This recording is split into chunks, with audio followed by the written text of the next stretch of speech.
120 grams of white rice. That's all it takes, and your blood sugar could be at dangerous levels within 30 minutes. Or barely budge at all. One diabetic, one non-diabetic eating the exact same meal of white rice, and watching what happens to our blood sugar in real time. No guessing, no theory, just raw data. Welcome to CGM Food Lab. Let's get into it. Here are the baselines. The diabetic reading 118 milligrams per deciliter. Already slightly elevated, even after 12 hours of fasting.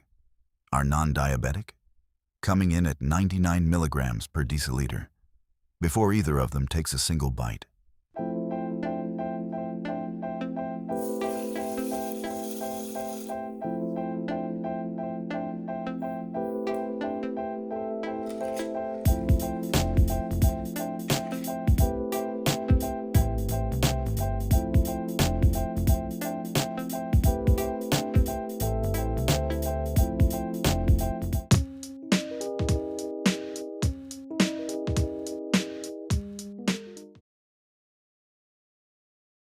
At 30 minutes, things are already getting very interesting. Look at the diabetics monitor.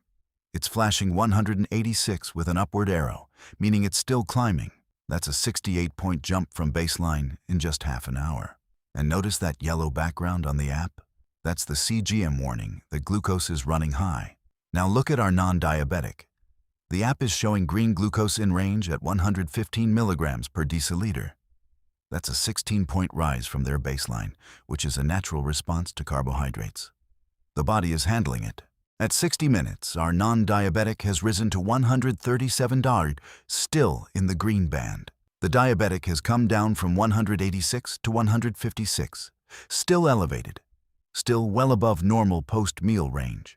And importantly, it took a full hour just to drop 30 points.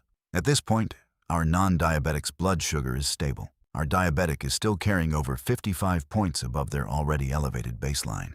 And this is the moment I need you to pay close attention to, 90 minutes in, because the data does something unexpected. Our diabetic has continued to trend down, now sitting at 123. The body is finally catching up, still above normal, but moving in the right direction. But look at our non-diabetic. What we may be seeing is a second phase glucose rise, or simply the CGM catching a delayed peak as glucose continued absorbing from the gut.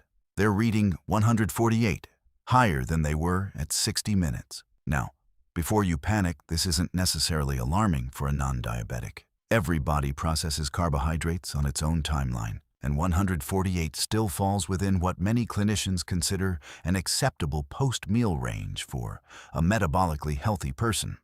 But it's a great reminder that even non-diabetics aren't immune to meaningful blood sugar fluctuations from high glycemic foods like white rice. 2 hours after eating, our diabetic has come all the way down to 107. That is actually a really solid recovery. From a peak of 186 back to 107 in 2 hours. Our non-diabetic, they're at 138, still slightly elevated from that 90-minute peak, and working their way back toward baseline. The curve is coming down, just at its own pace. So what does this entire experiment actually tell us?